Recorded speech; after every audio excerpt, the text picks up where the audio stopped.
গত 5 আগস্টের অভ্যুত্থান, গণ অভ্যুত্থান পরবর্তীতে আমরা দেখলাম জেনজিদের অভ্যুত্থান বলা হচ্ছিল। এই নির্বাচন বাংলাদেশে জেনজিদের যেই অভ্যুত্থান, নির্বাচনের ফলাফল, সেটা কি একটা মানে ইতি টেনে দিল? যদি জেনজিদের প্রতিভূ হিসেবে এনসিপিকে ধরি, জামাতের ছায়া ছাড়া এনসিপির রাজনীতি, জেনজিদের রাজনীতি বাংলাদেশে থাকলো আর?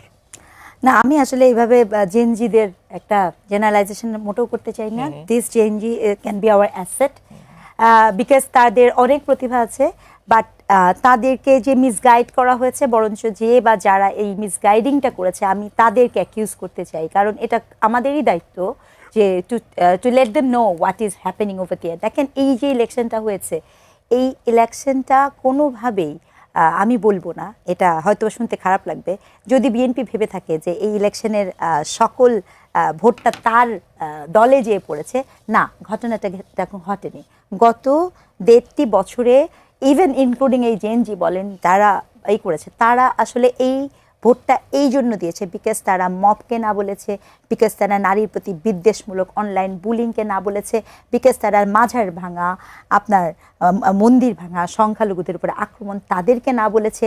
এবং তারা সর্বোচ্চ ক্ষেত্রে যেটা করতে চেয়েছে, যে তারা চেয়েছে যে এই যে যেই বিষয়গুলো আপনি করছেন, এই বিষয়গুলোতে যে একটা তাদের যে মতামত, কারণ এতটাই আতঙ্ক তৈরি করা হয়েছিল যে সামনে এসে মানুষ কথা বলতেও কিন্তু ভীতবোধ করেছে। কিন্তু তারপরও আপনি ভাবতে পারেন, আমি দেখলাম আমাদের নবনির্বাচিত সাংসদ আমির হামজা বলেছেন বাংলাদেশের প্রথমে সকল সাতক্ষীরা যাবে হচ্ছে জান্নাতে।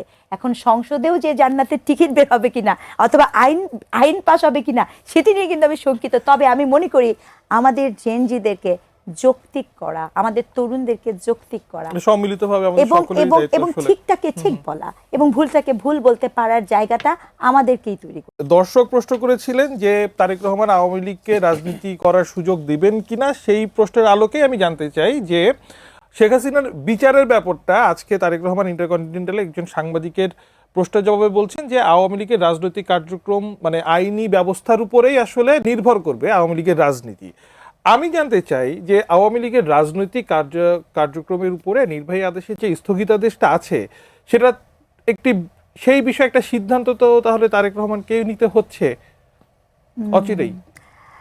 আমার মনে হয় কি, এর আগে এর আগে এটা জানা জরুরি ছিল আসলে কি নির্বাহী আদেশে এরকম কোনো সিদ্ধান্ত নেওয়া যায় কিনা, এবং সেটি ইনভেস্টিগেট করাটা খুবই জরুরি। আমি একদম স্পষ্ট একটা অবস্থান বলি, দেখেন, বাংলাদেশ আওয়ামী লীগের প্রচুর দায় আছে। বাংলাদেশ আওয়ামী লীগ এই দেশের মানুষজনকে, এই দেশের যারা আমরা বিশ্বাস করি সম অধিকারে, বিশ্বাস করি একটা স্বাধীন ইসেতে, তাদেরকে এমন জায়গায় নিয়ে যে দাঁড় করিয়েছে, এমন নৈতিক জায়গাতে নিয়ে যে দাঁড় করিয়েছে যেখানে আমরা কখনো ভাবিনি যে আমাদেরকে স্বাধীনতার 54 বছর পরে এসে এই রকম সিদ্ধান্ত নিতে হবে, আমাদেরকে মুক্তিযুদ্ধের ইতিহাস নতুন করে জানতে হবে, শিখতে হবে। এর দায় আওয়ামী লীগকে নিতে হবে। প্রথম কথা হচ্ছে এটা। দ্বিতীয় কথা, বাংলাদেশ আওয়ামী লীগের অনেক অজস্র ভুল, সেই ভুলের দায় আওয়ামী লীগকে নিতে হবে। তো এখন কথা হচ্ছে যে আওয়ামী লীগকে সমর্থন করার সাথে সম্পর্কিত না, আলাপটা হচ্ছে, আমি সবসময় বলি আপনি সব কিছু একটা প্রসেসের মধ্যে দিয়ে যান, এমন প্রসেসের মধ্যে দিয়ে যান যাতে করে সেটি নিয়ে কোনো কথা না উঠতে পারে। যেই প্রক্রিয়াতে আপনি এই এই এই বিষয়টা কি করা হয়েছে, সেটি আসলে কোনোভাবে আমার মনে হয়নি যে আওয়ামী লীগকে মানে শাস্তি দেয়া, শিক্ষা দেওয়ার নিমিত্তে করা হয়েছে। বরঞ্চ আমার মনে হয়েছে যে আজকে যদি আওয়ামী লীগ ইলেকশন করার সুযোগ পেত, তাহলে কি আর মানে আপনি এত মানে আমরা এত কতদিন কত কিছু বললাম, ওখানে তো মানে হয়তো বা কেউ দাঁড়াতেই পারতো না। তো এই যে ব্যাপারগুলো আপনি কী কারণে করেছেন, এই উদ্দেশ্যটা তো সৎ উদ্দেশ্য না। আপনি কি আসলেই বিচার করেছেন? আপনি কি আসলে আওয়ামী লীগকে ওই কাঠগড়ায় নিতে পেরেছেন?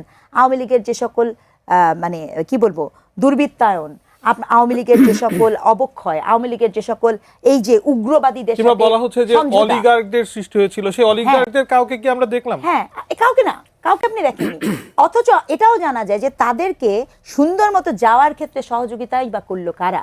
কাজে এই যে একটা মানুষ পটে সকলের সামনে একটা, আমাদের সামনে একটা দেওয়া, নির্বাহী আদেশ দেয়, এবং এত বড় একটি দলকে আন্ডারগ্রাউন্ডে পাঠিয়ে দিয়ে এই যে জননিরাপত্তাকে আপনার প্রশ্নবিদ্ধ করা এবং মানুষকে গণতান্ত্রিক চর্চাতে, এটা তো সত্য কথা, এটা তো আমাকে অস্বীকার করার কোনো উপায় নাই, এই দলটির তো কোটির উপরে সমর্থন গোষ্ঠী আছে, তাহলে এই সমর্থক গোষ্ঠীর কথা আপনাকে চিন্তা করতে হবে, প্রবলেমকে নিশ্চিত করতে হবে। এখন সেক্ষেত্রে যে নির্বাহী আদেশ দেয়া হয়েছিল